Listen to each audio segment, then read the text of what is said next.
All right, welcome board members and members of the public to this August 16th, 2023 Governor's Workforce Development Board meeting. For the record, my name is Ken Evans, Vice Chairman of the Governor's Workforce Development Board. Chair Hugh Anderson will be unable to join the meeting today, so I will be filling in for him. Before we take roll call, I'd like to ask everyone to please rise, face the flag, and join me in reciting the Pledge of Allegiance.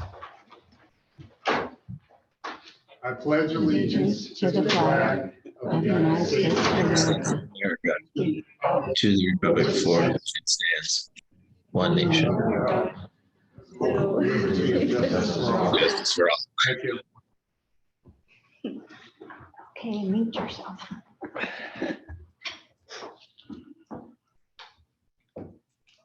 Okay, just as a reminder to everyone, the Vice Chair kindly requests that anyone who speaks today please identify themselves for the record. Additionally, if you are not a member of the board, please give feedback during public comment or wait to be called upon by myself.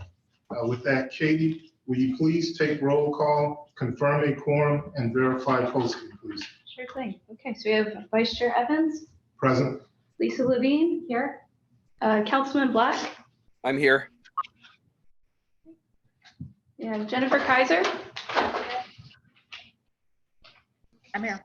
Oh, I got you. Thank you. Assemblywoman Monroe Monreno. Senator Lang. Okay. Ken Goodrich. Present. Lawrence Montrose. Present. Gina Bongiovi. Present. Ryan Woodward. Present. Robert Benner. Ed Estepona. Here. George Galt. Here. Tommy White. Okay, Leslie Mujica. Here. Maureen Schaefer. Present. Jerry Merritt. Present. Thank you. Brittany Brown. We have Drazen Ellis. Present. Okay. Nancy Olson. Present. Thank you. Michael Bold-Meady. Present. Linda Parvin. Evelyn Thompson Hilbert.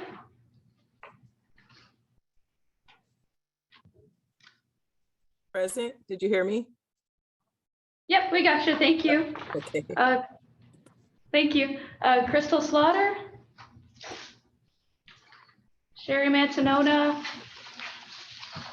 Irene Bustamante Adams. Kevin Landry. Present. Lori Caldron. Derek Jimpy. Present. And Susan Brager. Present. Okay. All right, and then Chair, we had a couple notify me that they'd be absent prior to the meeting. Chair Anderson, Dave Drybelvis, and Robert Thompson. Okay. We have quorum. Yeah, so Katie Gilbertson, Governor's Office Workforce Innovation for the record, I hereby affirm that this August 16th, 2023 Governor's Workforce Development Board meeting has reached a quorum. I further affirm that the agenda and notice for this meeting were properly posted pursuant to Nevada's open meeting law, NRS 241020. Thank you very much. Okay, with that, we'll move on to agenda item number 4, public comments. Members of the public are invited to provide comments at this time. No action may be taken on any matters during public comments until the matter itself has been included on an agenda item as an item for possible action. Public comments will be limited to 3 minutes per person. Any public comments here in Las Vegas? Any public comments in Reno? Any public comments in Carson City? Any on a teleconference? Any on Zoom? Okay, with that, we'll close out agenda item number 4. Moving on to agenda item number 5 for possible action. Is there any discussion before I call motion to approve the June 14th, 2023 full board meeting minutes? Any discussion? And hopefully you've had a chance to at least briefly skim, and if nothing else, look at the minutes as they pertain to your name. Okay, hearing none, I'd like to entertain a motion to approve the June 14th, 2023 full board meeting minutes. So, second. Okay, it's been moved by Board Member Marika, second by Board Member Brager. All those in favor, please say aye. Aye. Those opposed? Motion carries.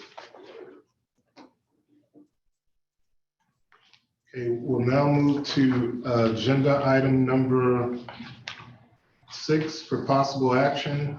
I will present some revisions to the Governor's Workforce Board bylaws. The 2 changes to the bylaws can be found in section 4.1.4, which outlines the duties of the Executive Committee, and section 4.3, which relates to subcommittees. Both proposed revisions add clarifying language as to the responsibilities of the Government Workforce Development Board committees. The first change in section 4.1.4 explicitly adds that the Executive Committee has the authority to vote on and must approve any non-substantive changes to SCPs instead of requiring full board approval. The second change in section 4.3 formally adds details to the formation, structure, and meeting schedule of the subcommittees. I want to assure everyone that creating a membership cap for the subcommittees is not intended to discourage engagement in the subcommittees, but rather to streamline the voting process, establish a governance structure similar to the full board and executive committee. These changes were voted on and approved by the Executive Committee at their last meeting on July 19th. Any questions for me? Mr. Chair, if I can just add, Yes, ma'am. Lisa Levine for the record. Part of the reason that we're trying to add this structure in terms of a capacity for the subcommittees is oftentimes these quorum issues because there are so many members. And so we're just trying to make sure that we can have a little bit more consistency on getting quorum. And I'll pause it until everyone makes eye contact. Okay, is there any further discussion before I call for a motion to approve the Governor's Workforce Development Board bylaws revisions? Hearing no further discussion, I'd like to call for a motion to approve. Do I have a motion? Motion to approve. Second, Susan Brager. Okay, it's been moved by Board Member Landry, second by Board Member Brager. Any further discussion? All those in favor, please say aye.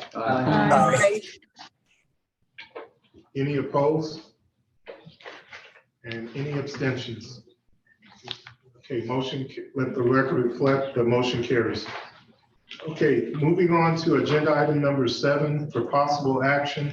The Vice Chair would like to recognize Janice Klein, Employment Security Division Program Chief from DETR, to discuss the revisions to State Compliance Policy, or SCP 5.10, transition to paperless electronic file system. Ms. Klein. Good afternoon, everybody. Janice Klein for the record. In regards to the State Compliance Policy 5.10, the Department of Employment, Training and Rehabilitation follows federal guidance in creating these policies to implement the Workforce Innovation and Opportunity Act. These policies are necessary for the efficient and stable operations of the workforce system in the state of Nevada. As such, DETR has provided State Compliance Policy 5.10, which is a new policy, to the Governor's Workforce Development Board for review and approval. Katie, okay, page 1. So on page 1, basically it just lists the actual policy title name, the purpose of the policy, and action required is for all WIOA service providers, local workforce development board members, and any other concerned parties to use Employ-in-V as the system of record with regard to federal reporting for local WIOA Title I programs, which include youth, adult, and dislocated worker, Title III Wagner Pizer, trade adjustment assistance, and other USDOL ETA grant-funded programs in Nevada, as well as some state-funded programs. Currently, EmployMV is used to capture information on enrollment, service delivery, and performance data. The required documentation used to verify program eligibility and support service provision must be maintained in EmployMV. Katie, go on to page 2. The background provides 3 different acts that were enacted in regards to conversion from paper to digital files, which is the E-Government Act of 2002, the Paper Elimination Act of 1998, and the Paperwork Reduction Act of 1995. The next section goes over the actual policy and procedure of the actual case files. Title I, service providers must record and document activities for all participants enrolled in WIOA, including Title I, Title III, trade, and any other discretionary grant programs. EmployMV eliminates the need for paper applications for participant registration and ensures that the local workforce development boards are using identical criteria to determine participant eligibility.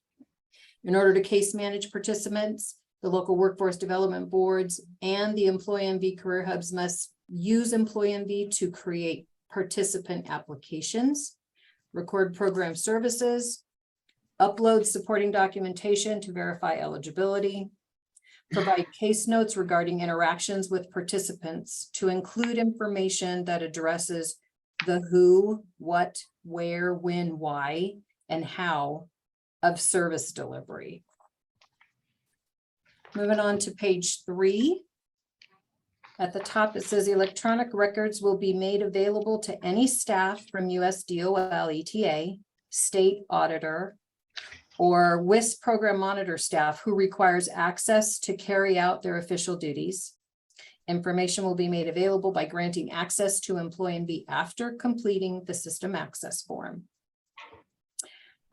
Fiscal related documentation, any requirement to upload fiscal related documentation would be at the local workforce development board's discretion. However, EmployMV is not intended to be the system of record for fiscal documentation. So all participant related payments must be entered on the voucher and notate the invoice number or other specific identifier information in EmployMV case notes. Copies of invoices and or receipts must be uploaded to the participant file of record, which allows for the ease of referencing during monitoring and review. In regards to timely entry of data and documentation into EmployMV, all applicants must be processed immediately upon a customer receiving services.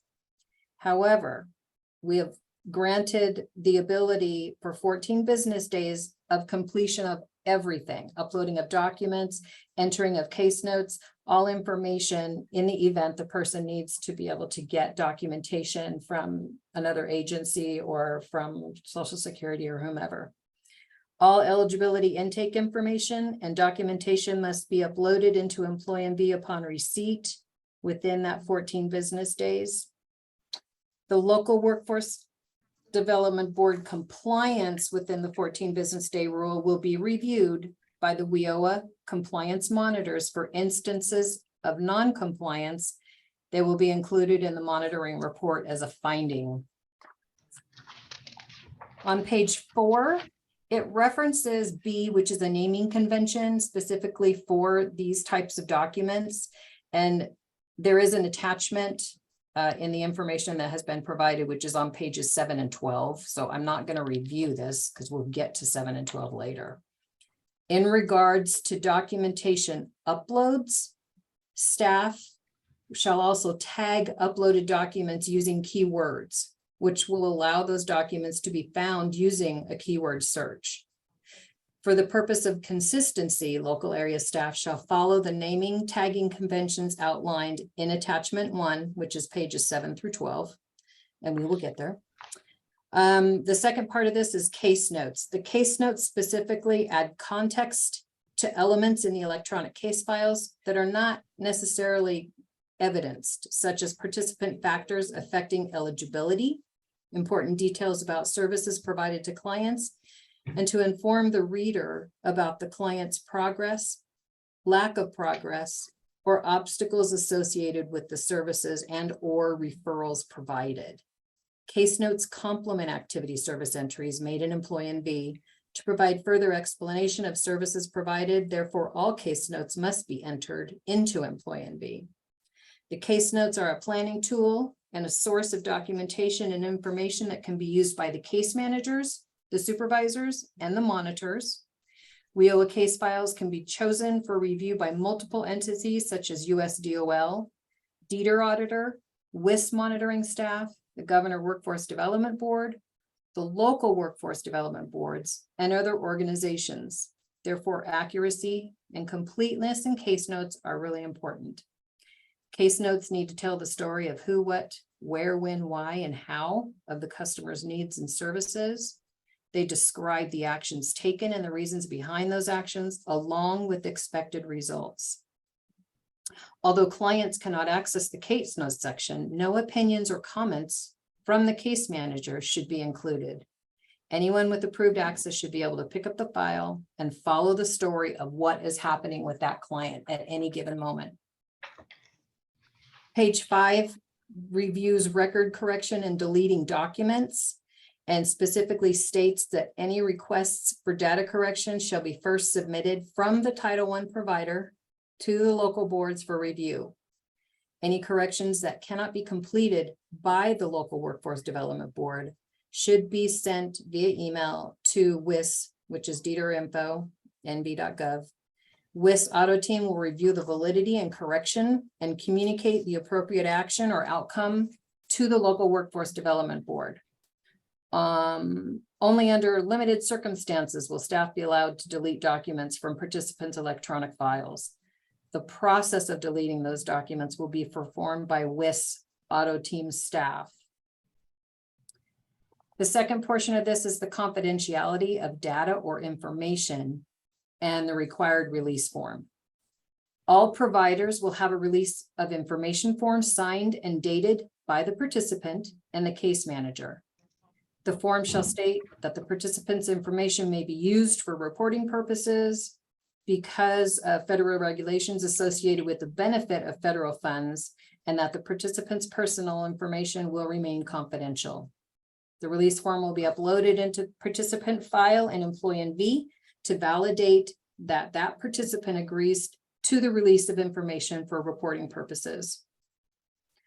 The third section goes over personal identifiable information, and it defines protective or non-sensitive PII information. And then on page 6, it goes over the legal status of electronic documents, medical disability records, and the medical disability related information known as protected health information, PHI, under the Health Insurance Portability and Accountability Act, must be kept confidential and separate from Employee NV electronic case records. Such information shall be kept in a paper file in a secure, locked location. Starting on page 7 is the attachment, and it reviews the document tag list of possible case notes that need to be entered into the system in any one participant's record, and gives examples of several different types of tags. And the purpose of this, again, is to provide consistency among all users in the system, so that there is consistency throughout. So WIS is asking that the Governor's Workforce Development Board approve this new policy. Does anybody have any questions? Okay, I knew there'd be questions on this one. Ken Evans, for the record, we'll go to Mr. Jemfe, and then we'll come to Mr. Woodward. Ms. Klein, Derek Johnson for the record. What's the So I get what we're trying to do here, but I'm trying, if you can help me understand, what's the current state, what's happening today, and where do we envision this, this policy taking us, future state? Well, currently, a lot of the title partners are using paper files, which is a tremendous amount of, first of all, of paper. Second of all, it's a lot of information that can be misplaced, can be misused, or maybe documentation isn't in the file at all. The whole purpose of going paperless is, first of all, to, you know, comply with the different paperless acts that have been put forth by the federal government, as well as streamline the efficiency for all of the providers to be able to just have this information automatically uploaded into the system, and any person has access that needs to have access to that information readily. Currently, if you're using a paper file, you can't look at that information in Employee NV and go look at the paper file unless you're physically at that location. Does that answer your question? It does, and a follow-up question, Derek, simply for the record. Why are they still using paper files? Have we, has there been any conversations? What I can tell you is that there are certain workforce development boards that actually have implemented a paperless system. When we actually converted from OSOS to Employee NV, which is Employee NV was new, effective, I want to say October 2017. And that system actually allowed the uploading of documents. The old operating system did not. So it's been a process of conversion for the boards if they choose to do it ahead of time, but they were given through the year of, I want to say, June 30th of 2023 to get all of their paper files converted over to paperless and input into Employee NV.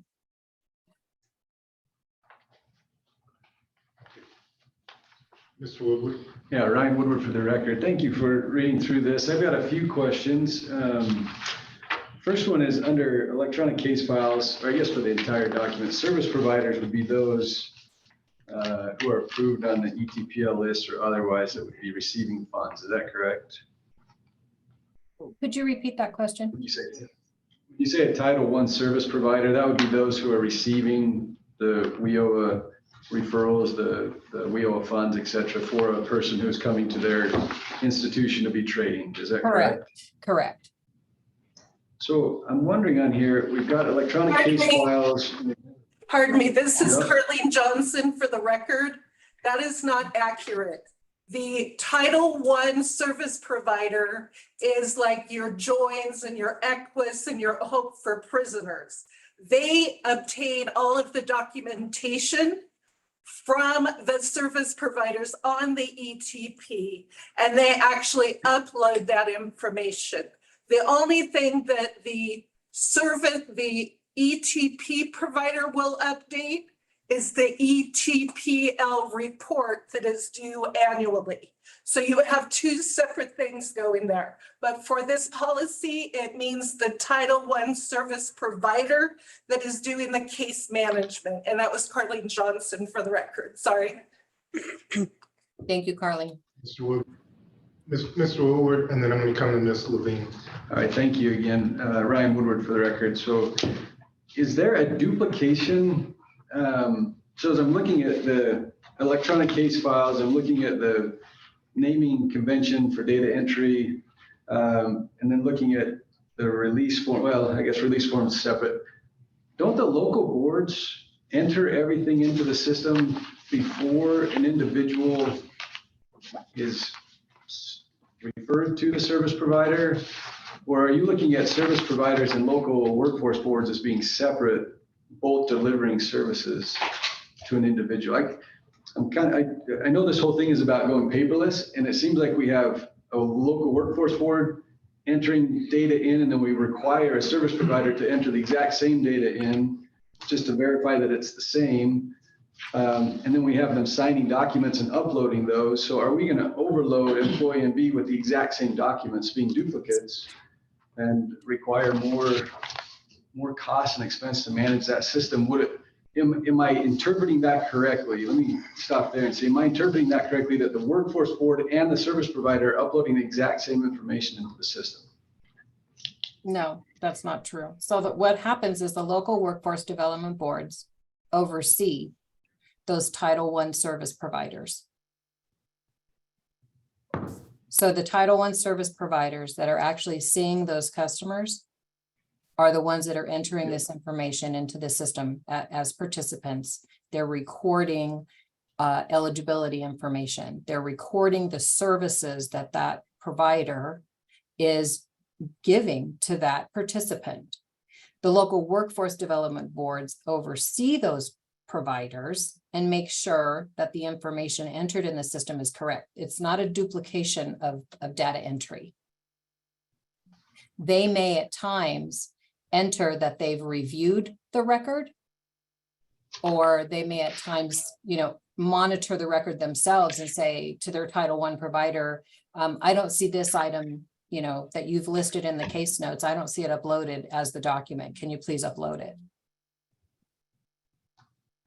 Workforce board. So and what I'm going back to is that paragraph on the electronic case files where it says, this eliminates the need for paper so that the local work board, to ensure the local workforce development boards are using identical criteria to determine participant eligibility. You're telling us that the service provider is providing all the information in the system.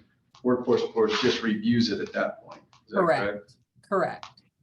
But the local workforce development boards oversee those service providers. So they are the ones that are going to tell them what they want them to do, how they want them to do it. This policy puts both local workforce development boards on the same page, provides the information that they need to give to those service providers on how they want it done. Does that make sense? It does. One question.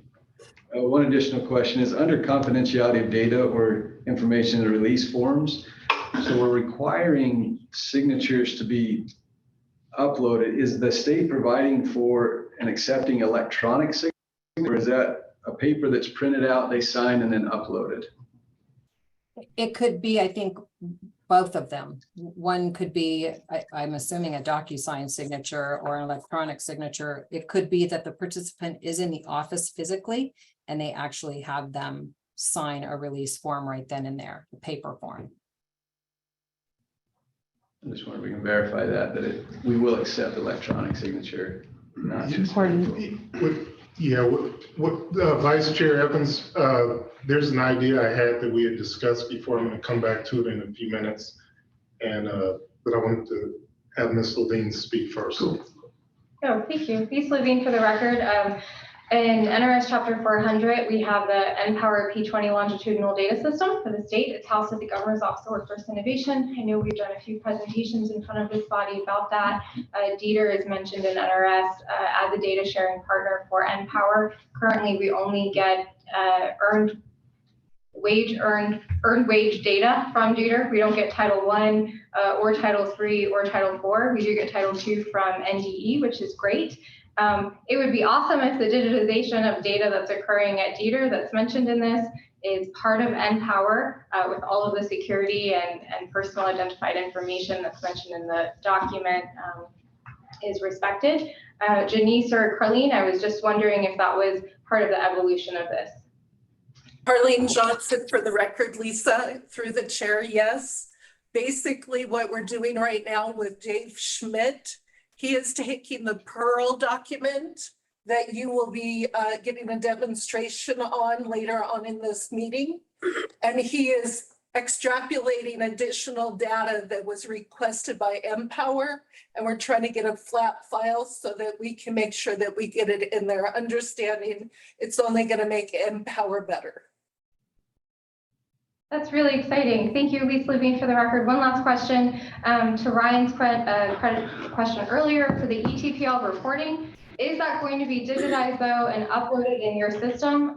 One of the projects we're currently working with one of the regional development authorities on, that's a question that they've been getting from potential employers that they're trying to attract to the region, is what type of ETPL programs are out there that those employers could benefit from, how many people are currently enrolled, et cetera, et cetera. It would be really exciting to see that digitized in a way that could be leveraged by our economic development folks. Carlene Johnson, for the record, we are striving towards that. We have had a waiver until last program year to only be reporting on WIOA participants. And at this time, they want the all. So anyone that goes through that training, no matter how it's paid for. So we're still in the working phases of trying to extrapolate the data that would be useful for Empower. Okay, in the interest of keeping the meeting moving, I'm gonna move on. However, the precursor I'm gonna give you is when we get to agenda item number Hey. 12. Ken, Edward Estepona for the Yes. record. Is there any way I could, well, I have my one question, and I think this ties to, has nothing to do with necessarily approval of this on our end, but more of the training on the people who are doing the inputting, because I could see where things can go sideways on the tagging part and things get tagged poorly, and then therefore the information doesn't get trapped properly. So I'm just checking to make sure we have proper education or training in place for these people.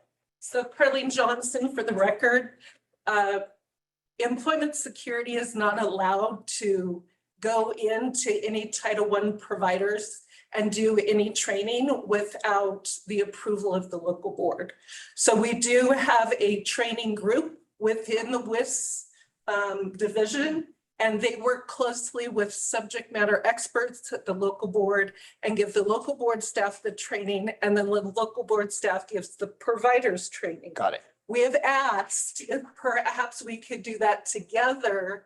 So if questions come up that I'm not sure of, then we can address them at that point and maybe stop any bad behaviors and keep our data as clean as we can get it. So it is Edward Estepona for the record. So it's dependent on the local board, just making sure you guys are in the room when those trainings are going on, correct? Correct. If they invite us, we will be there. Otherwise, Okay. we just Cool. provide them the training.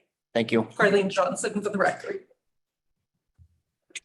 Yeah, what I'm gonna ask is my board members' indulgence. Believe me, I got into a little bit of the IT project system background myself. So here's where we are with this. In the interest of time and respect to the agenda, when we get to agenda item number 12, just put it in the parking lot because we're gonna come back to this. What I'll also share with you is that we've managed to use a working group structure to get a few things done. And I think this is an area where we're gonna have a working group structure in order to keep tabs on the technical side of this, as well as the policy and governance side of this. And again, we'll come back to this on agenda item number 12. Okay, so with that, what I wanted to find out is there any further discussion before I call for a motion to approve the revisions to state compliance policy SCP 5.10, transition to paperless electronic file system? So moved. Okay, so I already have a motion. Do I have a second? Okay, a second. So it's been moved by board member Schaefer. Schaefer. It's okay. Read the first name. And second by board member Landry. All those in favor, please say aye. Aye. Aye. Okay, I'm sorry. I went out of order. I should have said any further discussion. So Mr. Woodward. Yeah, Ryan Woodward, I would just like to have clarity on whether electronic signatures will be accepted. I know that's a sticking point for many where some agencies will accept it, some won't. And so I want to see if that technology would be accepted and make sure that's a part of the proposal versus it has to be a wet signature. Just defining it, clarifying it for us. Ms. Johnson? Carlene Johnson, for the record, yes. WIS does accept electronic signatures. It has used DocuSign for the last 2.5 years. So we use that ability for the customers that come in and want to participate in the program. All right, thank you. So with that, once again, all those in favor, please say aye. Aye. Those opposed? Aye. Or nay? Got one? Nay. Yeah. So we have, and then any abstentions? And Okay, Chair, just add a bit more context. I don't think, I don't know what has been done to understand how this new policy would impact the operations and maybe the cost of these of the boards, right? But I do think our goal here is the delivery of services, and I don't know if enough work has been done to understand how this will impact the delivery of services quite yet. Understood. So it'll be reflected, motion carries. However, for the record, Mr. Jeffrey. Yeah, I got it. Mr. Jeffrey, for the record, is a nay with the comments that I'm sure will be included in the minutes. And then very quickly, when we get to agenda item number 12, if you'll indulge me, have an idea in mind and a couple of individuals to help make it happen. Okay. With that, we'll move on to agenda item number 8 for discussion and information only. Vice Chair The Vice Chair recognizes WIOA Title II State Director Nancy Olson and Business Process Analyst 2 from Adult Education Ariana Florence to give an update on the state plan and discuss the progress and proposed timeline with the full board. Ms. Olson. Thank you. Nancy Olson for the record. Yes, you can, next slide, please. Okay, so the idea behind the state plan revision is to make the state plan more of a comprehensive approach instead of the individual partners responding to each prompt. And so we want to move it from a compliance document to more of a true strategic plan. Next slide. Here is the time frame. And I understand that Vice Chair Evans is going to bring this up after my presentation. So next slide. So in the revision process, we are using a very active work group of both subcommittee members and non-subcommittee members to work on the 200 and some page state plan.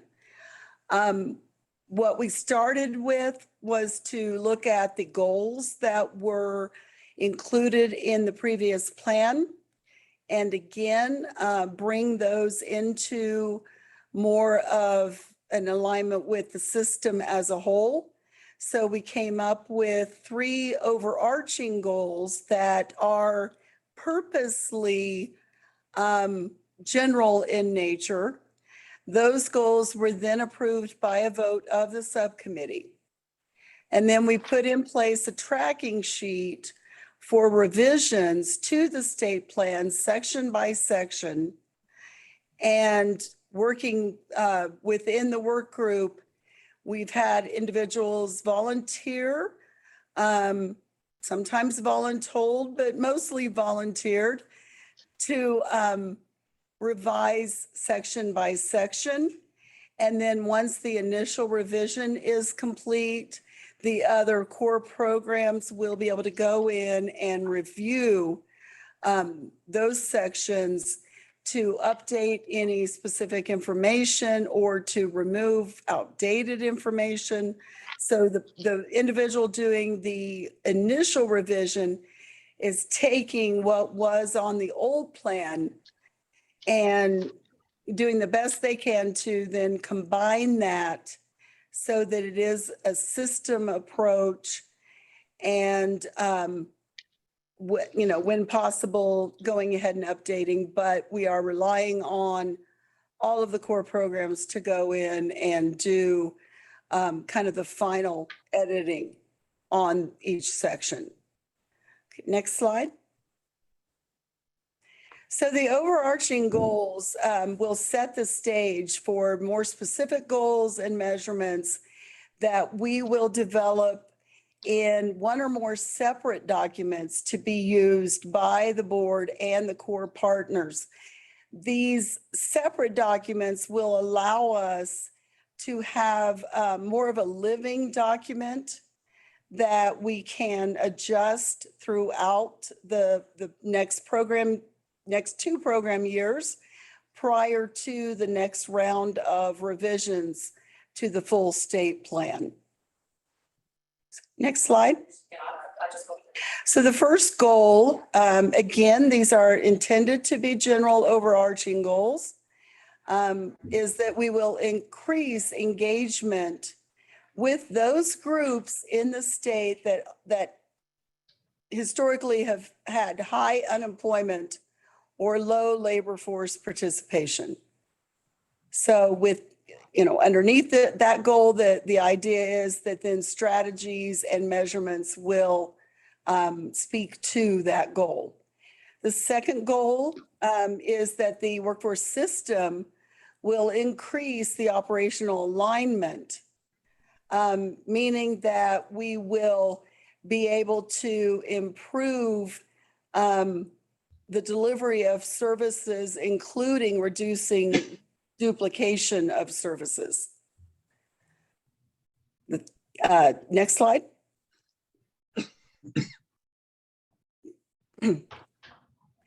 And then the third goal is around collaboration, and that is improving the collaboration between the required partners, which leads to the common intake and the integration of the data systems to be able to share data and do more of the no wrong door approach. Again, reducing duplication, increasing referrals between partners, increasing braided funding, and co-enrollment between WIOA titles. And next slide. And I will be happy to address any questions. Any questions from the group? Mr. Woodward? Yeah, Ryan Woodward for the record. When will we get a copy of the initial draft? I see that it's approval is on October 18th. I'm just wondering if it being a 200-page document, how soon will we get it so we can review? Ms. Olson? I'm so sorry. Can you repeat that question, please? When are they going to get it? When will we have our initial copy of the plan to review ahead of the meeting on October 18th? Okay. Time, so we have time to review it. Thank you. Yeah, so Nancy Olson for the record. Here's the tentative time frame that we've put together. The idea is that there would be the initial draft before the board in October, but it would be sent out approximately 2 weeks before that October 18th date. And then it must go out for public comment for 60 days. And then any changes, substantive changes based on the public comment, and then back for final approval. And then approximately March 1st is the deadline for submission to the Department of Labor and the U.S. Department of Education. I will say that it's a tight time frame for us to get through the revisions between now and the 1st of October, but we are going to do the best we can. And very quick, Vice Chair Evans, for the record, if I can interject, the way we're able to meet this time frame is we have a working group that is just focused on getting this done. I want to say thank you again to Chair Olson for that working group, for leading that effort. And then I want to also say thank you to everybody that's participating. And that's a few board members, definitely a lot of staff members, and then a few other, what I'm going to call workforce development system community members as well. And it's open to those work meetings happen every 2 weeks, and it's open if you want to just kind of do a quick check-in or something like that. They're virtual as well. Yeah, Nancy Olson for the record. Yeah, you can email Katie Gilbertson and she can send you the link to join the meeting. We are meeting on Thursday afternoons from 2 to 3:30 typically. Every other Thursday. So it's a huge commitment to the individuals on the work group. Ms. Thompson Hilbert. Yes, given that I haven't looked at the 200-page document, this is probably premature, but I am curious. So much gets lost in translation with the implementation of the policies. So my question is, have you guys in the groups looked at somewhat on a granular level or a deeper level, how to cultivate those goals that you talked about, like with the partnerships? Sorry, I'm trying to find the slides now, but I think you guys get what I'm asking. So I'm just curious I'm sure you guys addressed them. So in other words, that by the time we get to the approval process in October, hopefully it will be able to mitigate or minimize a lot of the drift that happens in the implementation stages from the concept, the development part by the time it actually gets implemented. Yeah, Nancy Olson for the record. And that is exactly what our goal has been as far as the revisions to the state plan, but also the documents that I mentioned being kind of pulled out of the state plan to be used in an ongoing manner so that we are able to address that implementation. That's been one of my chief complaints about the state plan for years, is that we write, all these wonderful things in the state plan, but there's no follow through on the implementation as far as the system. Now, that doesn't mean that, different agencies and different organizations are not doing fantastic things, but as a system, there has not been anyone that has specifically gone back to that state plan and said, okay, on such and such page, this was said, is it happening? Yeah. And so that's the idea with both the revisions in the state plan, but also especially those shorter documents that will help to kind of drive that implementation. Wonderful. Thank you. I'm just looking forward to reading it. Oh, and I forgot, Evelyn Thompson Hilbert for the record. Thank you. Thank you. I'm looking forward to it. Thank you. One more question from Ms. Levine. Well, just a comment. Lisa Levine for the record, something for the board to think about.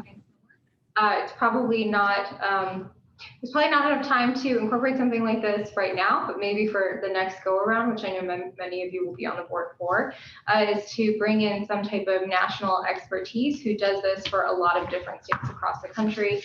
We have a list of just a few of the vendors who have come forward to us, and one of the ways that they could perhaps strengthen this process, to the question that we just received, is they can do a scorecard to follow through and see how it's being implemented on a regular basis, perhaps quarterly, biannual, whatever that looks like, and then present to the board in a regular time. Much of this work over the past few years has really fallen on the shoulders of Nancy Olson at Nevada Department of Education. Her, you will not always have that expertise and that willingness to volunteer, so thank you for that. It's very much something that I recommend this board consider in the future.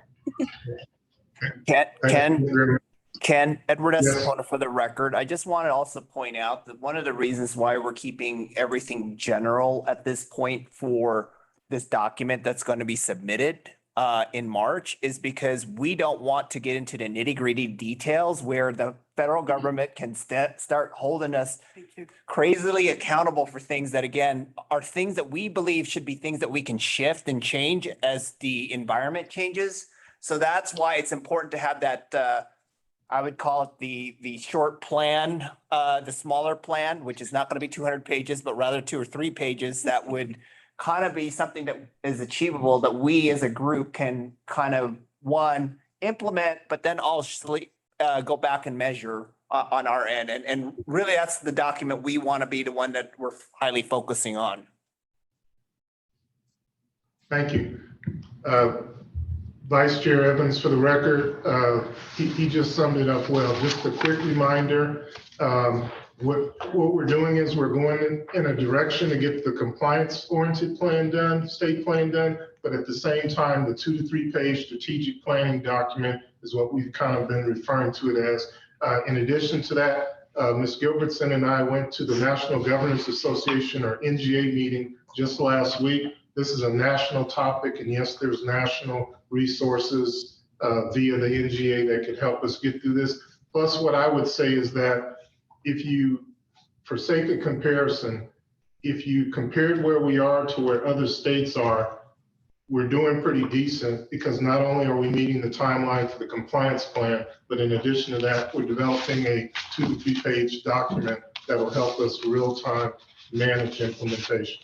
So based on what we saw in the conversations we had, we're in pretty good shape, but obviously we want to continue down that path. Okay, with that, what I'd like to find out, or actually, if any other questions regarding this particular agenda item. If not, I'm going to move on to agenda item number 9 for possible action, the approval of the state plan timeline that Nancy and Ariana presented in the previous agenda item. So what I'd like to find out is there any further discussion regarding the slide that has the tentative timeframe listed here before I call for a motion to approve? Okay, seeing none, I'd like to call for a motion to approve the timeframe for the submission of our state plan. So moved, Susan Brager. Second. Okay, been moved by Board Member Brager, second by Board Member Woodward. Any further discussion? All those in favor, please say aye. I guess I should abstain. Any opposed? Any opposed? Any abstentions? Okay, motion carries. Great job. Thank you very much, Ms. Olson. With that, we're going to move on to agenda item number 10 for discussion and information only. The Vice Chair recognizes Dr. Tiffany Tyler Garner, Manager with the City of Las Vegas Department of Youth Development and Social Initiatives, as well as myself, to present an update from the Barriers and Underserved Populations Subcommittee. And we will take about 5 or 10 minutes to do this. So, because we anticipate a couple other agenda items that are going to be a little bit more involved. With that, let me say this. We did have a meeting a couple of months ago.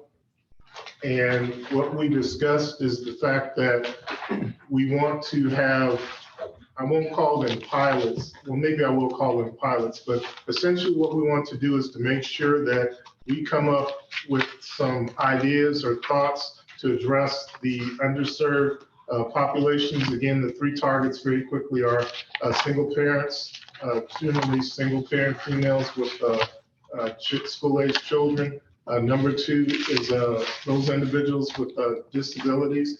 And then finally, what we've identified is 16 to 24-year-olds in the southern region, it's African-American. In the northern region, it's Latinx. So what we're planning to do is to come up with some pilots or things that we can do, see how they work, systemically address the situation using our workforce development system, as well as interacting with community partners.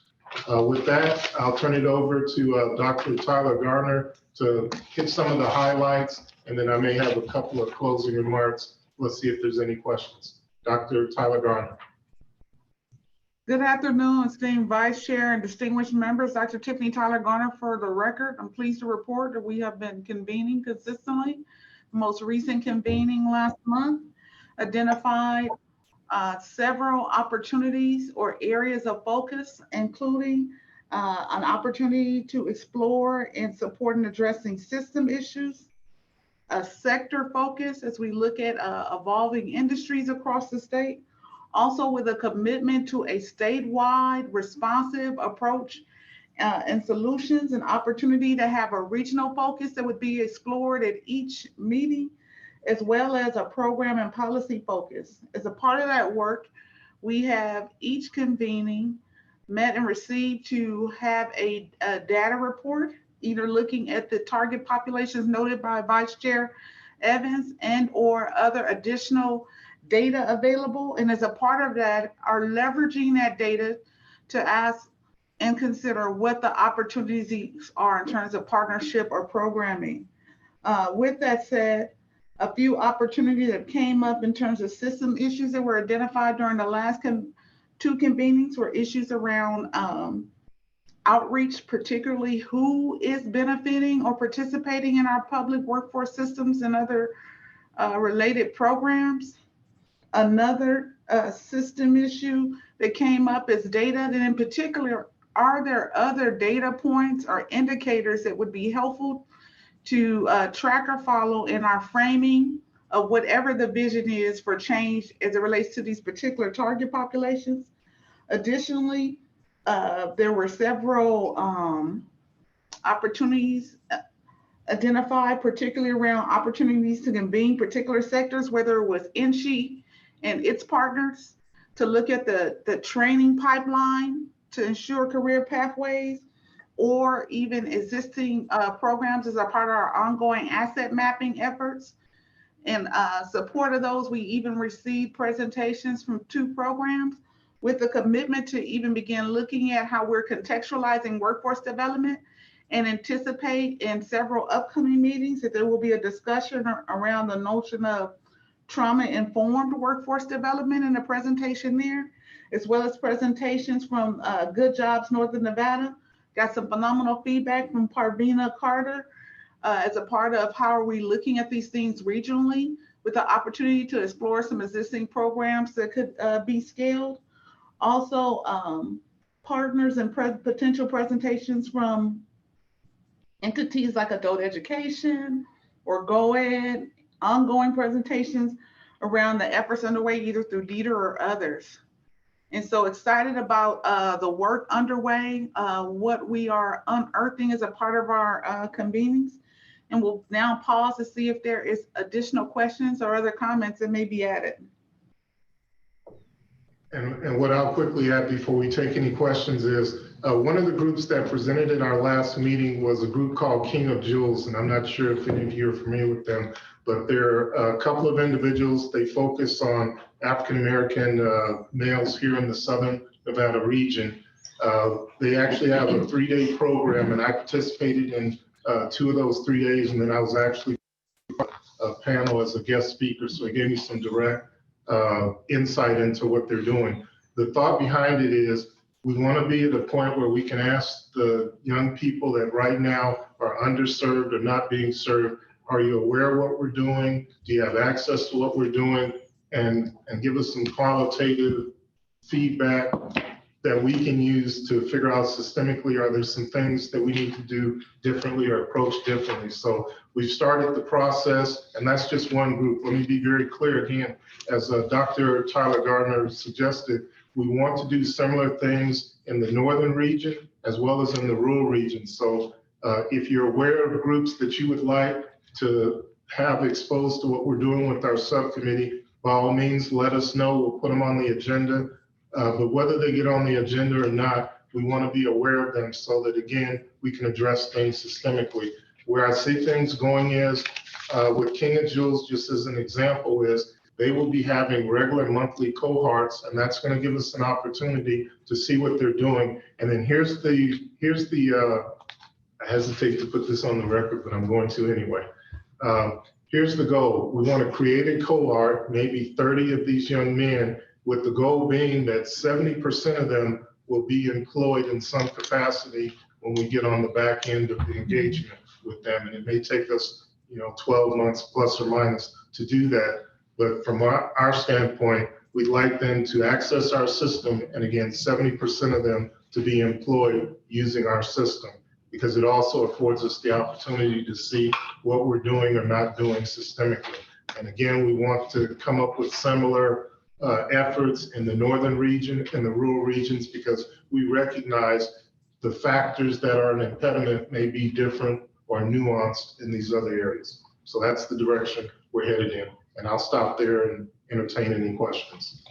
Yes. So I serve on a board called SEEDS that works with, why did I just go blank? An organization that does, I know you're not there anymore, that we're aligned with, that does food services. I just went blank. Never mind, that's okay. Anyway, we have Battleborn Burgers at SEEDS. Yes. SEED. Yes. So I think that would be a great opportunity for some of these people. Mr. Woodward. Thank you. Thank you, Ms. Berger. I only chair it. Yeah, Ryan Woodward for the record. I love what you're trying to put together here. And I know, Dr. Tyler Garner, you mentioned the NSHE system, which is fantastic. I would just recommend including the ETP list as well and finding who's providing training in other areas to help in this regard. So. Okay. With that, we'll go ahead and move on to the other, to the next agenda item. Thank you all very much.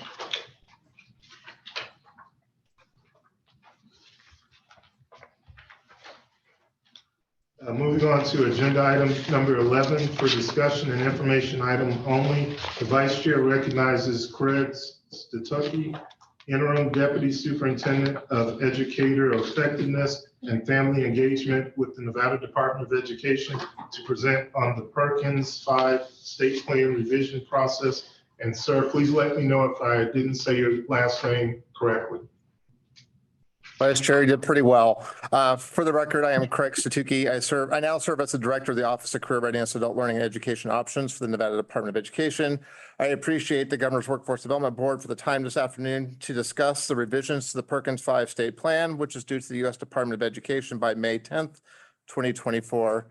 And Katie, if you could pull up my slides, I'll be on slide 2.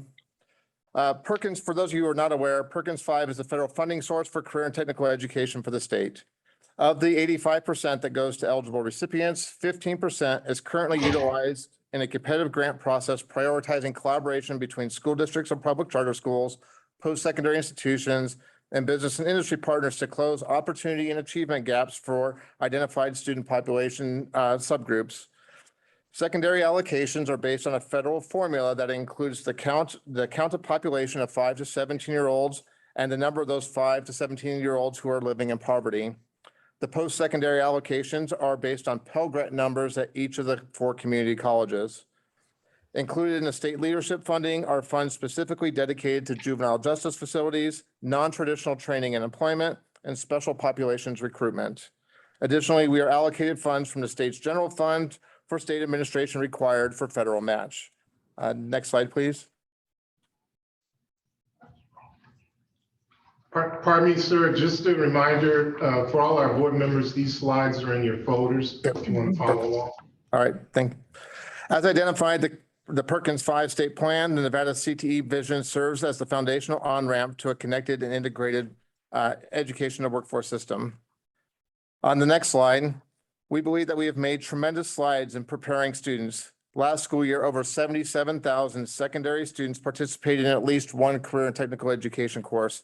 That is over 50% of the high school students in the state.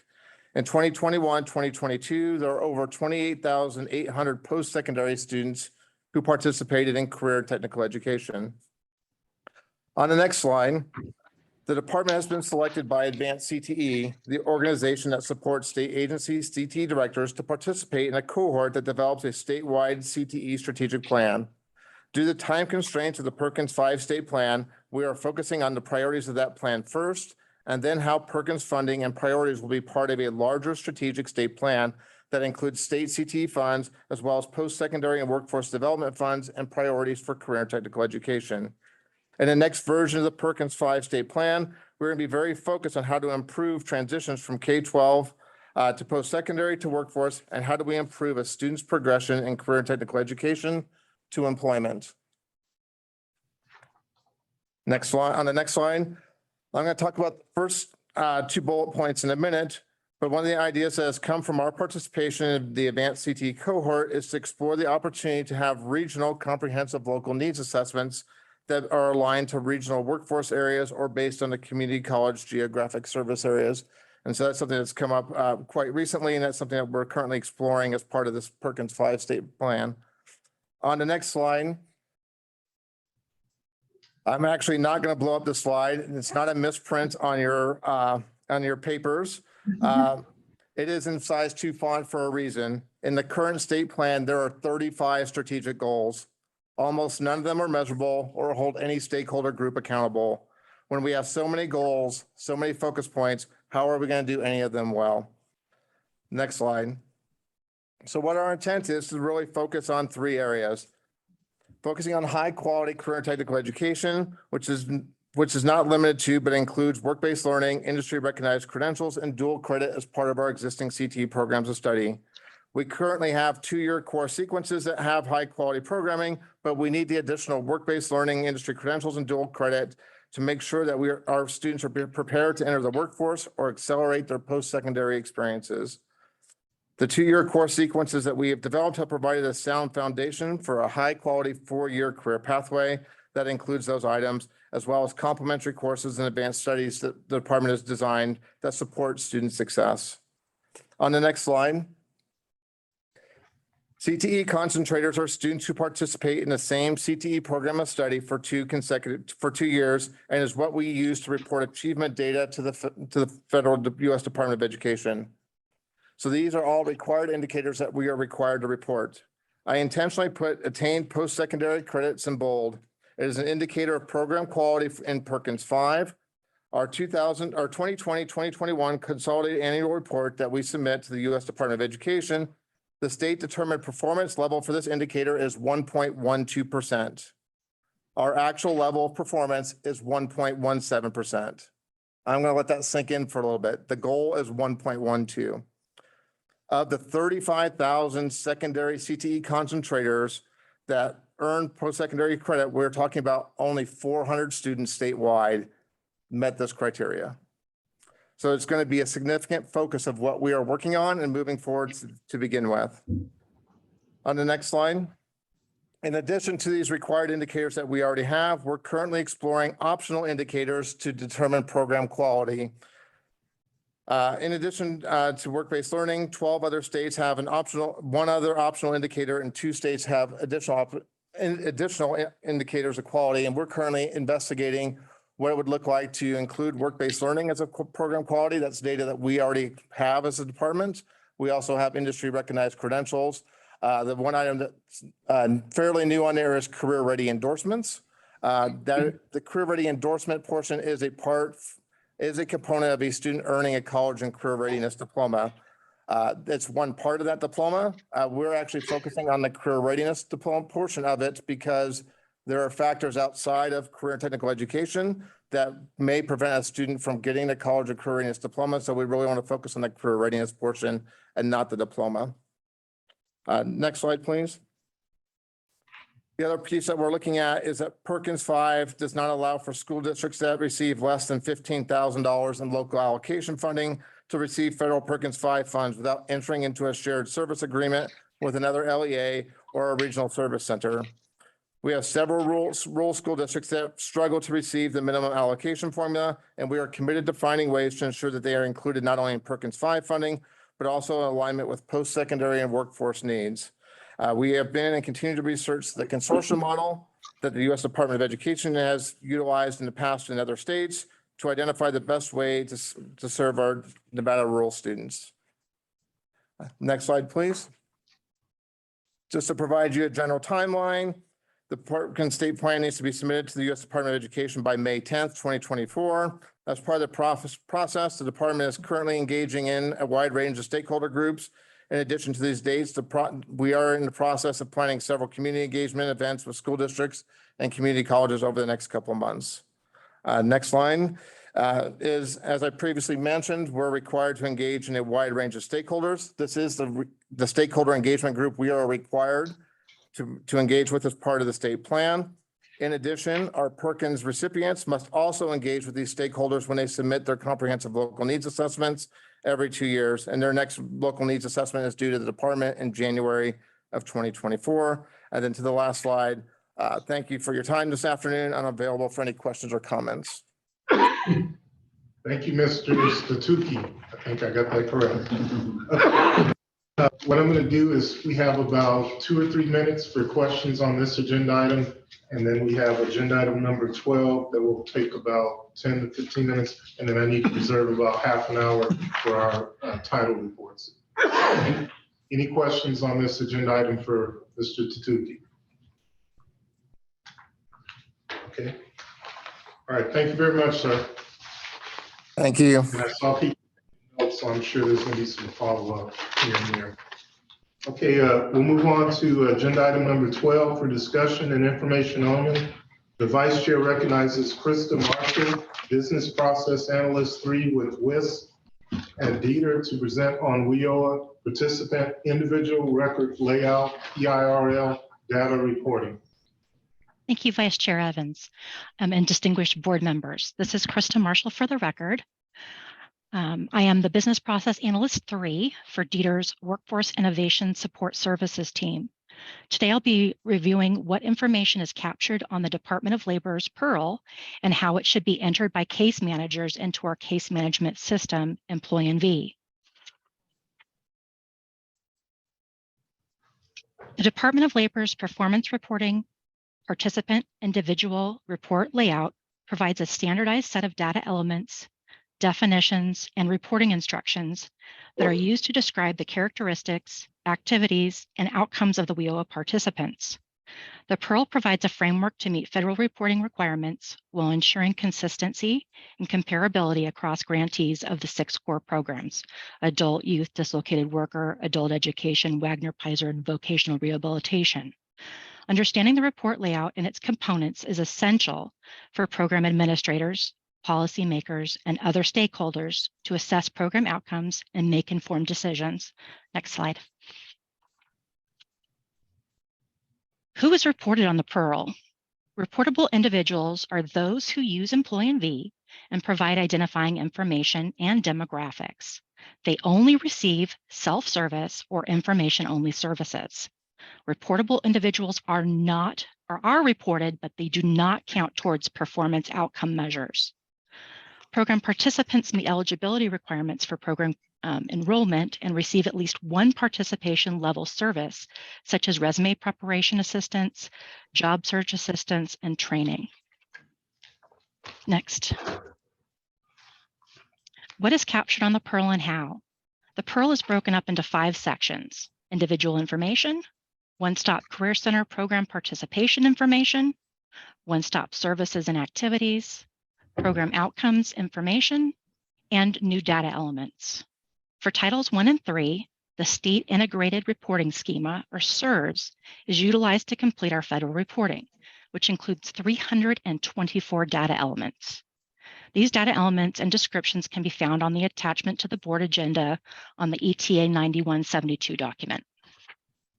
Next. The first section, individual information, which is identifying data.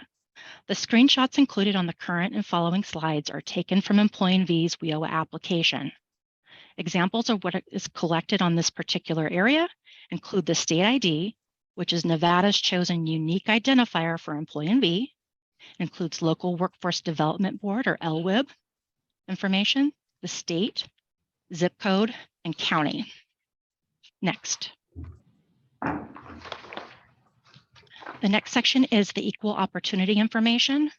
Examples of what is collected include date of birth, gender, ethnicity, race, and disability information. Next. Veteran characteristics. Examples of what includes veteran status, eligible veteran status, if they're a disabled veteran, a homeless veteran, an eligible spouse. This information is also used to determine if an identified veteran meets the definition of having a significant barrier to employment, or an SBE. These individuals can be assisted by a Disabled Veterans Outreach Program, or DVOP staff member at the EmployNV Career Hubs. Next. Employment and education information. Examples of what is collected include employment at program entry. If they are employed, are the participants underemployed? What their unemployment insurance status is, if they're a claimant or not. Most recently, hourly wage, as well as occupation. Next. Examples of what's collected on this particular section would be reason for layoff, layoff date, dislocation information such as employer and hourly wage, as well as rapid response information. Next. Next is examples including questions to determine if a youth participant is considered in school or out of school, school status, highest school grade completed, if a high school diploma or equivalent was received, and the highest education level achieved. Then, if any Title II adult education programs are providing services, such as current participation in Youth Build, Job Corps, or the Carls Perkins program. Next. Public assistance information. Examples of what is collected is if a participant is currently receiving TANF, refugee cash assistance, SNAP, a youth living in a high poverty area, SSI, SSDI, or are a ticket to work participant. Next. Additional youth characteristics and additional reportable characteristics. Examples of this would include English language learner, basic skills deficient, homeless, runaway, an ex-offender, incarcerated at program entry, a displaced homemaker, an eligible migrant and seasonal farm worker, a pregnant or parenting youth, a single parent, or pregnant women. Next. Elements in this section, which is the One-Stop Career Center program participation information, include reportable individual date. Again, these are the individuals that are reportable but are not in the state performance measures. And then we also have program participants, and those would be for those participating in title programs such as adult, youth, or Wagner-Peiser. This section of the PEARL also includes information such as if an individual is participating in adult, dislocated worker, youth, and other programs co-enrolled such as vocational rehabilitation, adult ed. It includes the date of program entry, the date of program exit, the date of the first services, and any particular youth services that were issued. Also includes other reasons for exit, such as if they were institutionalized, if they are deceased, or maybe a reserve force is called into active duty. Also includes information regarding TAA, their application date, the date of their first benefit or service, if they were determined eligible. It also includes other information, such as if they were participating in the date of the first National Dislocated Worker Grant, H-1B, and possibly an individual with a disability Section 504 plan. Next. Date of exit. The date of exit is if after 90 days of no services are provided or planned, the date of exit is the last day of the service. For participants co-enrolled in federal programs such as WIOA Adult and Wagner-Peiser, we use a common exit policy. If after 90 days of no service in either program or are planned, the common exit date is the date of the last service for both programs. Next. For one-stop services and activities, this section includes general services, such as the first date and the most recent date of basic career services, such as self-service or information only, like doing a job search on the mobile app, using staff-assisted service like resume preparation. Basic services, that also includes the most recent date of information only services assessed, self-service activities, career guidance, workforce information services, job search activities, and veteran services. Individualized services include the first career service, the most recent career service, the date that the individual employment plan was created, the date of the most recent work experience, the type of work experience, the most recent date of other staff-assisted basic services, like participation in our Disabled Veteran Outreach Program for the Jobs for Veterans State Grant. Training services include if they've received training, the name of the eligible training provider, the date of the training, the type of training, the SIP code, which is the classification of instructional programs, the ONET code, which again is the occupation code, the date that the training was completed, and if it was completed successfully. The next would be youth program services if they were enrolled in a secondary education program. The most recent date of alternative secondary school services, most recent date of WEX opportunities, which again is work experience, credential, support services, and follow-up services. Next. And this is just a great little infographic that shows the difference between some of our reportable individuals and our participant level. So the upper portion of the infographic includes reportable individual services and do not place the individual into our performance measures. These are services such as labor market information or orientation. Participant level services, which are under the orange category down below, do put the individual into our performance measures. These are services such as career counseling, job search assistance, and financial literacy. Next. All right, next section would be program outcome information. So that would be employment first, second, third, and fourth quarter after exit. The wage record data would be earnings prior to participation, third, second, and first, as well as earnings after exit. The education and credential date would be the type of credential, the date attained, the date of the educational functioning level, the date of the measurable skills gain, and school status at exit.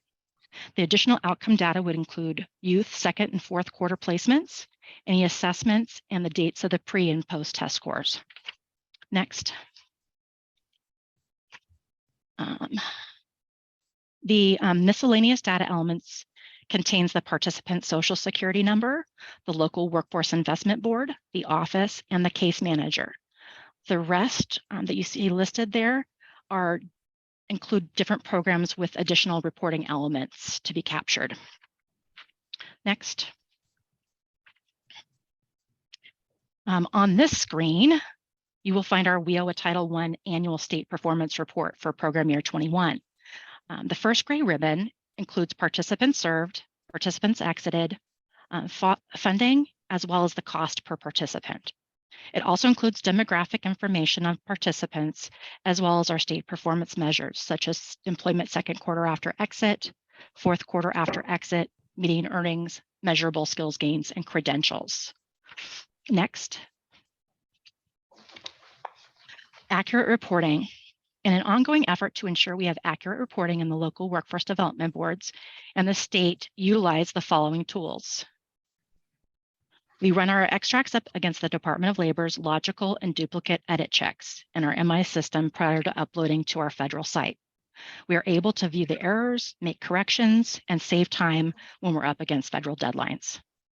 We use report drill downs to determine the participants in each of the data elements so we can sort the records, review the information, and determine what should be corrected.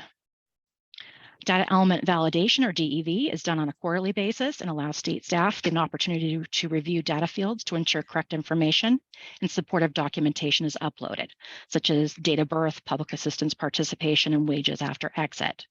We have the opportunity to either have staff make changes or provide invaluable technical assistance or even review potential bugs with our MIS vendor. Quarterly report analysis allows the DOL to share some of the expected data integrity results that they're seeing across the country and with our state. These include measures such as employment related to training, training completion, training occupation codes, program exit, and program alignment. We are able to have staff review the records in question and obtain the missing information. Next. Why is performance reporting important?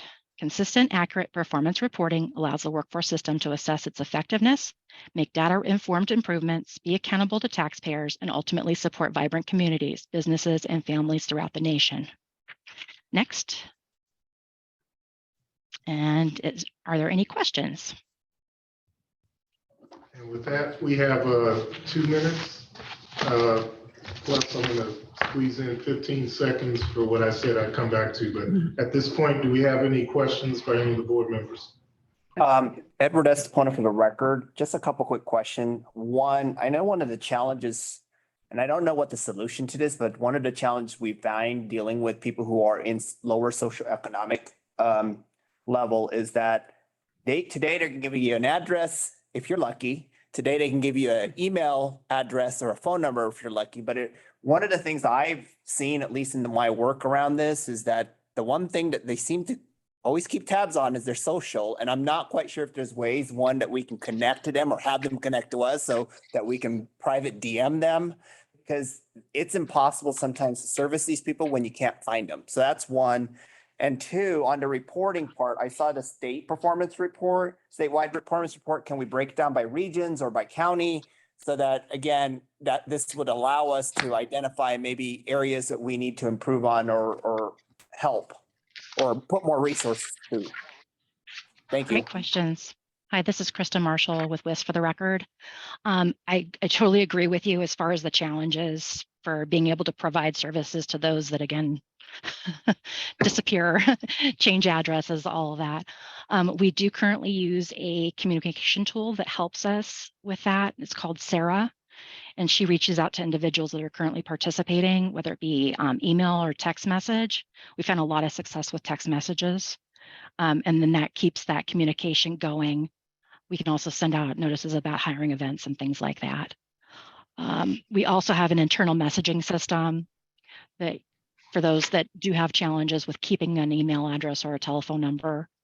And on top of all that, our department also does social media outreach as far as hiring events, job orders that they're looking to try to fill, things like that. And as far as for the state performance report, I'm quickly able to break it down by local area. However, if I need to get into something such as a county or a zip code, it might take me some more time, but because the information is there, that is something that is possible. Okay, very good. Okay, as promised, Vice Chair Evans, for the record, I think what would be helpful in light of the fact that this Pearl effort has to be tied to the employee NV effort, has to be tied to the Empower effort, and make sure everything comes together. And then in addition to that, make sure that internally and externally, people can access it, enter good data, and the data flows through correctly.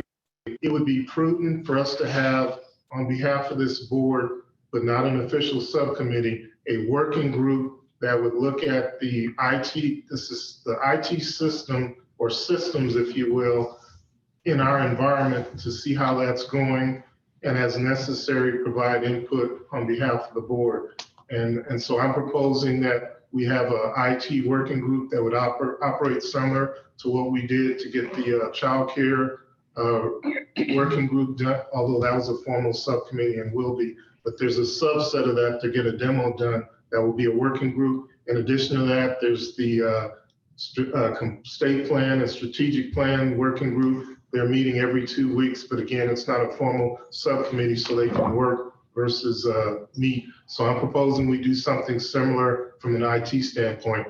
I have a couple of individuals in mind. Do you want me to put you on the spot right now, or would you? Okay, I'm gonna go ahead and put you on the spot right now. I'm thinking of board member Genfi and board member Woodward to kind of, like I said, participated in IT working group, and we can talk more about it. But I think that'll allow us to get a comfort level that certain things are happening, and then at the same time, we can efficiently get some updates during future meetings. Is that agreeable with you two gentlemen? That's agreeable. Okay, all right. Thank you very much. With that, we'll move on to agenda item number 13. And again, I'm going to try to make sure I move us through this efficiently without short-shifting anyone. For discussion and information item only, I recognize each of our core WIOA partners to present their second quarter 2023 updates. We'll get a short, keep it to 2-minute presentation from each presenter based off the reports that you already received. So that's the other thing we're doing too, is we make sure we send the reports out in advance so that they can give us a quick 2-minute brief. And then if you have questions, you'll be in a position to give us those questions. We'll start off with Mr. Jaime Cruz and Brett Miller from Workforce Connections. Thank you, Mr. Chair and board members. Good afternoon.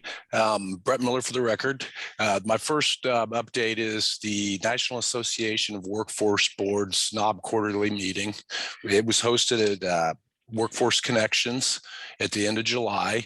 Jaime Cruz, Executive Director Jaime Cruz, is a board member. We find this very significant in that they host a national forum every year, which is the equivalent of CES for workforce development.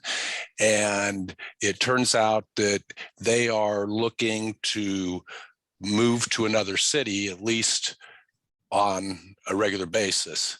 So with that being said, Vegas is the perfect place, and it would open up a great resource for all of Nevada to attend this forum. We have board members that regularly go and local elected officials, and they give us very positive feedback about participating in this. Moving on to the partnership with iFoster. We've recently built a partnership with iFoster, and we've provided 2 work job sites for 2 of their individuals who are seeking college degrees. And we're very happy. These young men are just fantastic individuals, and we believe that this partnership will bear a lot of fruit in the future.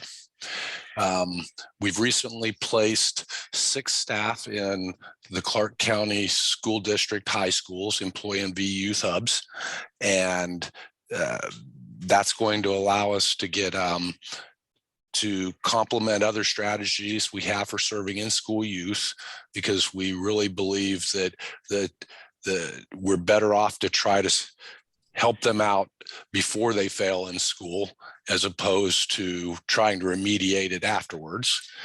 And then moving on to the preliminary performance indicators for PY22, board member Espinoza,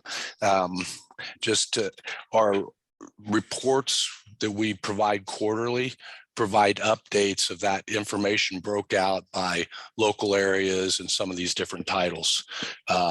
For Workforce Connections, we're currently meeting or exceeding most, with the exception of the youth credential rate.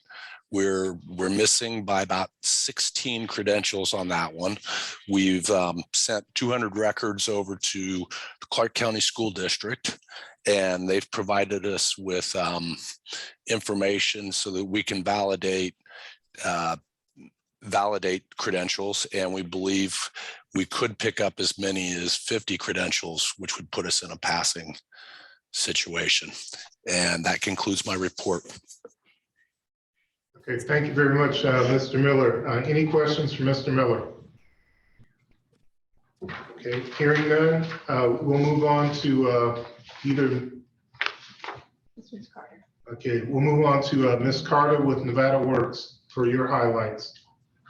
Good afternoon, everybody. My name is Parvana Carter, and I am the Good Jobs Northern Nevada Director for Nevada Works, and I'm here on Milt's behalf.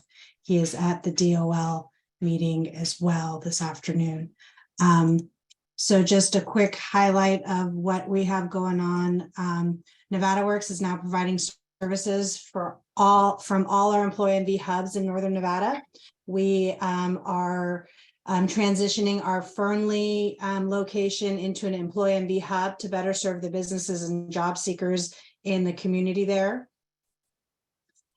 For our US EDA Tech Hub grant proposal, we are working with a consortium led by UNR on a regional tech hub through a US Department of Commerce grant.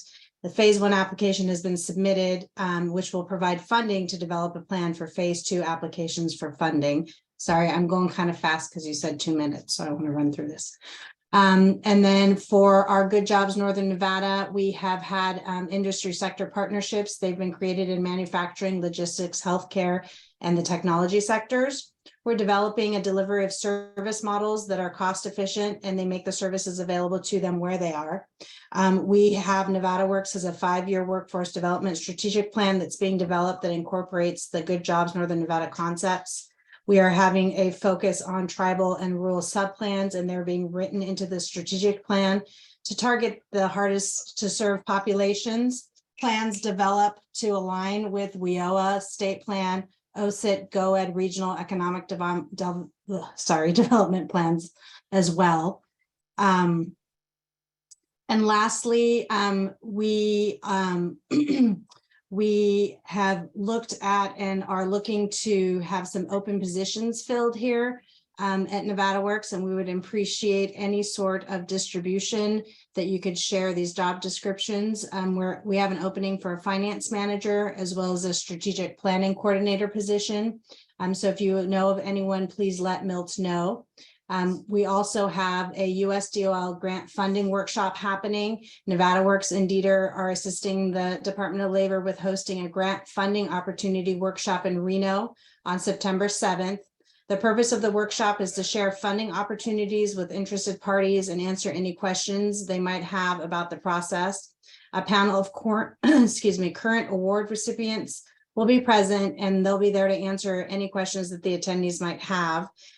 There is a flyer that has been attached to your packet, so please utilize that flyer to distribute information about the meeting, and it's available virtually. We'd like you to please spread the word within your network so that those that can attend in person will be able to attend virtually. So I think I stayed within 2 minutes. If anybody has any questions, please don't hesitate to ask. Very good. Any questions for Ms. Carter? Okay, hearing none, we'll move on to Mr. Yoder with the Nevada Department of Health and Human Services, Division of Welfare and Supportive Services. Thank you. Mike Yoder for the record. I'm the, I think you just said who I was, right? The Workforce Development Division Manager for DWSS. I just want to inform everybody that I had to make some last minute edit to page 2 regarding a snapshot statistic that we looked at. I had to clarify something and it corresponds on the other document that we submitted. But without further ado, I'll get right into it. Just going to report that the DWSS Development Unit has turned their focus largely this year in 2023 on the Dislocated Youth Campaign. And we serve on the that campaign with Workforce Connections and other stakeholders. Some of the other work that we've done in the area of disconnected youths, WDU, our Recovery Friendly Workplace Unit has an initiative called the Blooming Bistro in collaboration with DBPH and the SOAR grant. And they're launching a youth cafe with an employee-NB youth hub built into the establishment. This will facilitate training and employment for disconnected youths, justice involved, and underserved youths. The grand opening for this will be October 23, and we're going to capture data, success data, everything that we can to see how this pans out. Our homeless housing unit is currently also pursuing a HUD grant application for housing assistance, specifically for homeless youths. And in compliance with Senate Bill 135, our homeless to housing unit will also be collaborating with the DMV to issue free state IDs to homeless youths out in the community. We've already met with the DMV and collaborations are underway.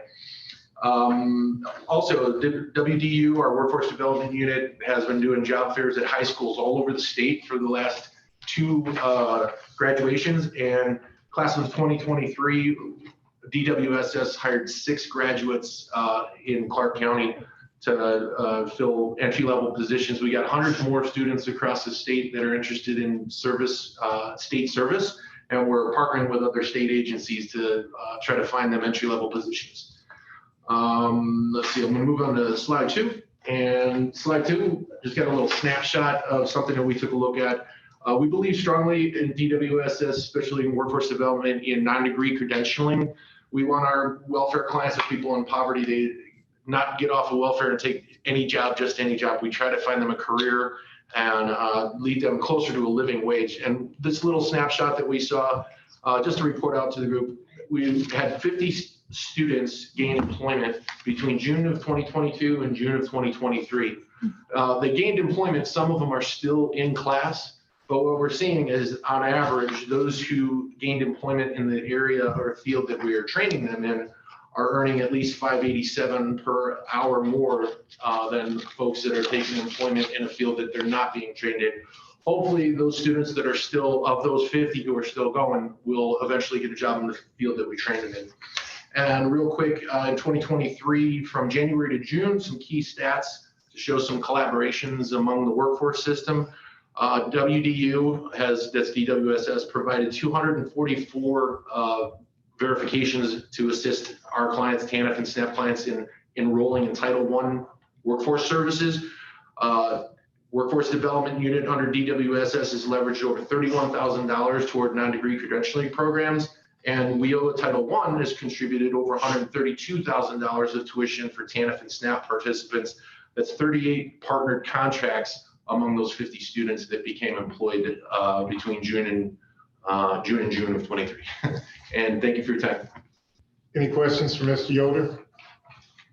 Very quick comment. Excellent. That's the kind of collaboration results we're looking for. Okay, let me move on to Ms. Olson or Ms. Florence with the Nevada Department of Education, Adult Education Office. Thank you, Nancy Olson for the record. So we are very pleased to report that our enrollment for this last program year went up significantly from during the pandemic.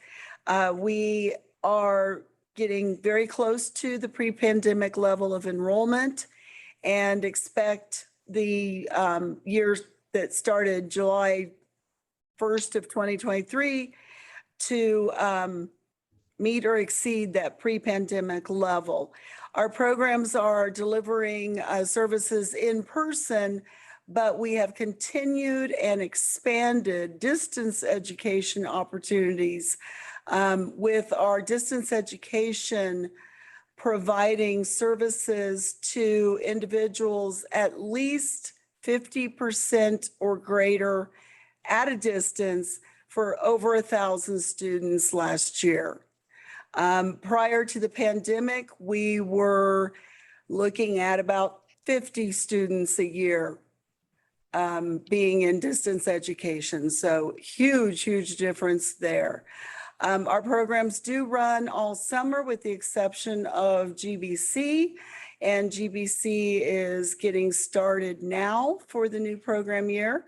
And then one of the things that I am most proud of is that our measurable skill gains, our measurable skill gains, the denominator is every student that we have as a participant. So our denominator of 5,428, over 51% of them made a measurable skill gain, largely through post-testing. And the post-testing indicates moving up to 2 grade levels in a subject area. So we are thrilled to say that we are over the 50% mark and have been for the last 3 years, slowly moving up. But 5 years ago, we were at 37% measurable skill gains. So we are really thrilled with the hard work and the progress that we've made in that area. And I will be happy to take any questions. I will say that as far as our employment measures, we are in the process right now of doing our final data match for the employment measures, and we'll have the final figures for the federal report that's due October 1st and be able to report those to the board at the October meeting. Thank you. Thank you, Ms. Olson. Any questions for Ms. Olson? And just a very quick thing, Mr. Yoder, we may use the way you prepared your report as a template, but I'm gonna hold off. I'm not gonna be prescriptive, but I know from questions the board has had, we may come back to what you submitted. With that, I want to move on to either Ms. Abe or Mr. Dassler with the Nevada Department of Employment, Training and Rehabilitation. And good afternoon, Kara Abe for the record, Field Services and Management with Dieter's Employment Security Division. For Wagner Pizer Title III, some general updates to highlight this past quarter are 2 job fairs and resource fairs that we held. The first one was on May 2nd in honor of Military Appreciation Month. This was a statewide collaboration event held both by the Northern and Southern Business Solutions Office. The event saw representatives from businesses in both metro areas, as well as veteran resources and representatives from state senators' offices.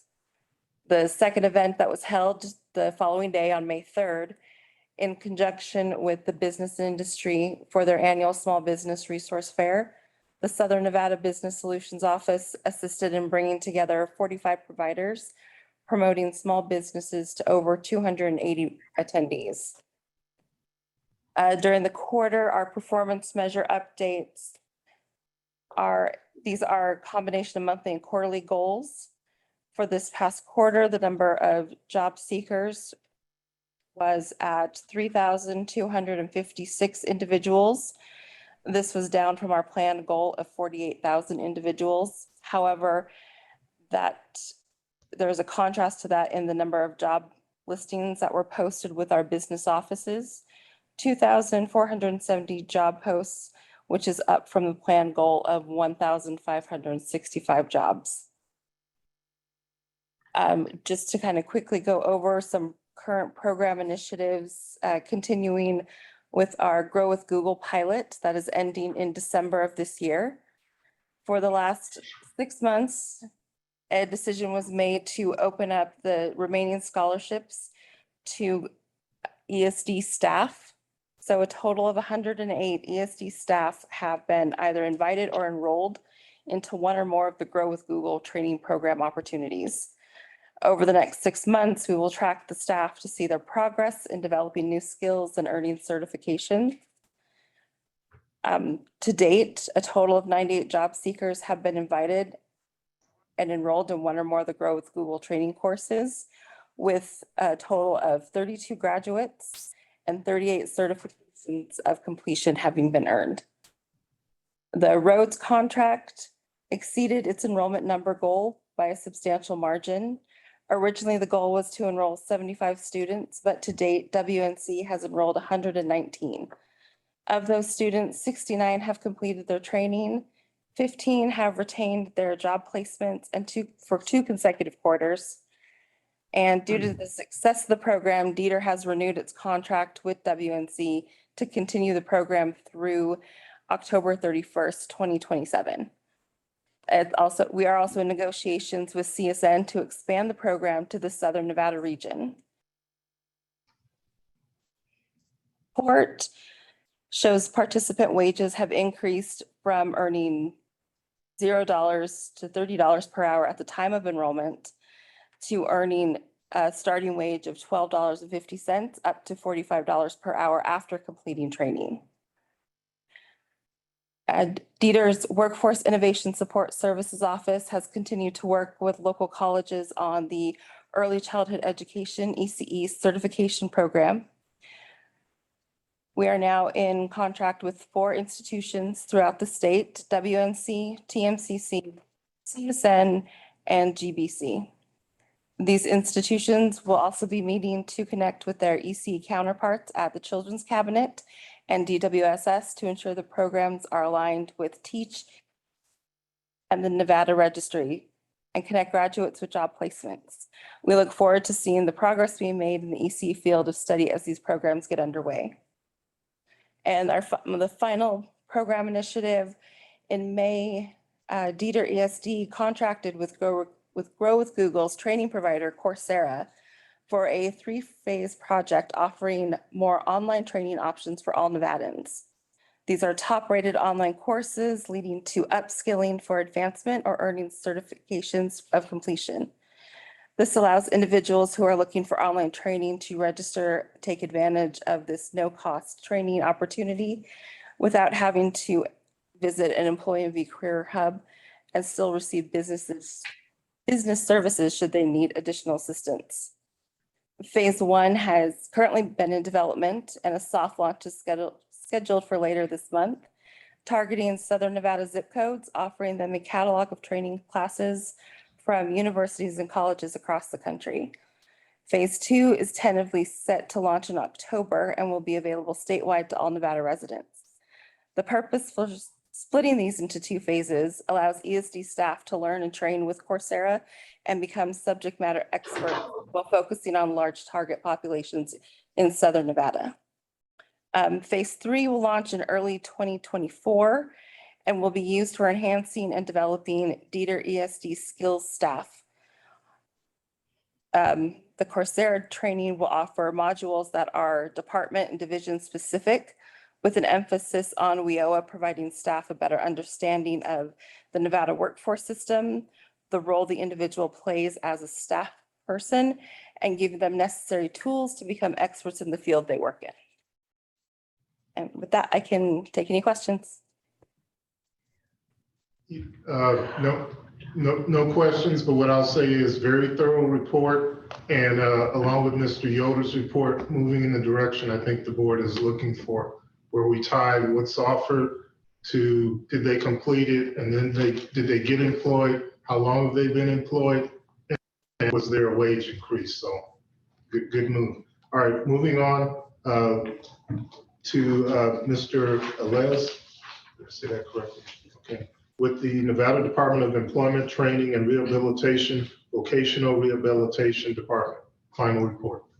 Thank you, Mr. Chair. So my name is Jonathan Nellis, Administrator of the Rehabilitation Division. So try to be brief. So in the last state fiscal years, the year concluding June 30th of 2023, the agency has assisted 521 individuals with disabilities in finding employment. For our agency, what that means is that once somebody has not just started a job, but also they've been at a job for at least 90 days, and then they agree with our counselor that the case is ready to be closed when we close the case. So usually by that time, they have already passed probation and they're pretty stable in their job. So we have assisted 521 individuals with this in the last state fiscal year. Currently, we have around 3,077 cases open, which is an increase over the last year of 3.3%. Also last year, we have received around 3,066 applications for our services. And for any of those that are not familiar with our program, essentially we work with individuals with disabilities, where disability is an impediment to somebody's employment, and we assist them in finding the jobs. An average case length for our agency is around 908 days, so it's a little over 3 years. We have some cases that last a few months, and in some situations, cases can be open for multiple years as we work with individuals, ensuring that they obtain adequate education as they possibly maybe move from one type of work that they used to do, and after disability, they're not able to do that work anymore. It could be maybe a construction worker that is in a wheelchair now needs a whole other training to be able to be employed. Also, we had a busy event working with students with disabilities. This year we put Summer Youth Internship Program, where we have about 70 employers participate in over 100 students. And this is a 6-week internship program that our agency pays for and allows students with disabilities to explore different careers and jobs they could do. And we also had 4 summer camps that we put together. 2 are for general disabilities. One was specifically for students who are deaf and hard of hearing. That was put in UNLV for a week. And also we had one for students who are blind and visually impaired that was on the campus of Reno. All of these campuses were open to all the students in the state, and we paid for the travel. And that will conclude my report. Thank you very much, sir. Any questions for Mr. Alez? Ms. Levine. Please, Levine, for the record, I just want to say the third paragraph where you kind of write a little bit about the language barriers. That is really great work. It's something that a lot of us at the state, especially in the workforce development space, I think can do a much better job at. We were just talking about this at lunch. Southern Nevada has the second largest Filipino population in the country. And very oftentimes they speak Tagalog. It's their first generation in the country. And I think a lot of the WIOA space in Nevada isn't necessarily reaching some of those who are speaking a different language. So bravo to you. That's really awesome. Appreciate it. And I'll just add to that our plan is we've also, besides having the top 5 languages in the state that are spoken, ensuring that all of our documents are translated those 5. We also added the ASL and access to free ASL service on our websites, and also have ensured that, and also are planning on possibly adding additional languages as funding permits. Okay. With that, we'll move on to agenda item number 14 for discussion and information item only. Want to see if there's any new business from any of the board members. Yes, Ms. Leslie Mujica for the record. I don't have any new business, but I did want to make a comment and add to what you said about maybe if there's a way that we can develop like a template for all of them to follow and have outreach efforts, events held, how many people are in the program, what the success rate is, what, and just so that we can follow it rather than hear it be, like drinking from a fire hose, getting all this information. Well, the most important part is how many people are being held and what the success rate is. Agreed. And I'll just say for sake of time, agreed. Mr. Yoder, Ms. Aby, I think are moving in the right direction. The other thing I'll quickly say is that we had a scorecard, or we basically had a subcommittee that, so short, we're going to come back to that. Actually, we're going to come back to that. All right, anyone else real quick? Okay, here's what I want to say. As we move forward, as you see now, I just tapped 2 more of our board members for a working group. There's a couple other working groups that we're going to form. The value of those are, we're not trying to get around the open meeting law, but at the same time, it allows us to move things in an expeditious, effective manner. So some more of you may get tapped for some working group participation as we move forward. For example, I have to shift some things around for the child care demo because I just tapped Mr. Jim Fee for the IT piece, and we need to keep that moving. Okay, the other thing that I want to mention is that we will be having the Mesquite STEAM Center tour on August the 31st from 10 a.m. to noon. Again, that's the Mesquite STEAM Center tour, August 31st from 10 a.m. to noon. Myself and the board chair will be going on that. But again, as always, that's open to whoever else would like to participate. It's an innovative program that we want to make sure that we have firsthand sight and knowledge of. With that, I want to ask that if there's any member of the board who arrived late after roll call, would you please identify yourself at this time so you can be marked present? And I know I saw a couple other individuals. Ms. Adams? Chair Evans, this is Irene Bustamante Adams. I am on the call. Thank you. Anyone else? Mr. Vice Chair Rob Benner, I'm on the call too. Thank you, sir. Okay. With that, I think that's everyone. So we'll move on to agenda item number 15. Members of the public are invited for final comments. No action may be taken on any matter of public comments until the matter itself has been included on an agenda as an item for possible action. Public comments will be limited to 3 minutes per person. And I know there was an individual that typed something into the chat, so we'll take that as a public comment. With that, any public comments in Las Vegas? Any public comments in Reno? Any public comments in Carson City? Any on the telephone? And any on Zoom? Okay, go ahead. Hey, good afternoon. First of all, for the record, my name is Dan Roll. Last name is spelled R-O-L-L-E. One of the things that I think could be an opportunity for, well, first, thank you for everything you all do. in support of Nevada's workforce. The second thing is for members of our public who are engaged or currently underemployed or unemployed, there's a significant lack in transitional support to entrepreneurship. And what I mean by that specifically is that to become an entrepreneur in Nevada and to access programs like services from Startup NV or services from SBDC, you have to be licensed to legally operate your business in Nevada. Currently, the unemployment benefits, I think they average about $500 a week. Starting an LLC or C Corp in Nevada can cost in excess of $1,000. And what that means is it is prohibitive to do that if you're underemployed or unemployed. And there's a significant gap in services in support of individuals who wish to make the transition while unemployed or underemployed to entrepreneurship. And that can lead to, as you all know, things like creating jobs, creating an economic boost to the economy. And I would really challenge GOIN to consider, is there benefit to creating a program to allowing or to considering helping those people out with things like business licensing fees or business services fees? And specifically, again, the reason for that is you cannot access the other services which are available if you're not legally licensed in the state of Nevada. So, for those who are unemployed, that is a significant cost barrier. So I wonder if that might be something to consider. And thank you for your time. Thank you very much, sir. Any other public comment? With that, I hereby move to adjourn the meeting. Thank you. 4 minutes over. Thank you. Oh, y'all for From Reno. Take care, everyone.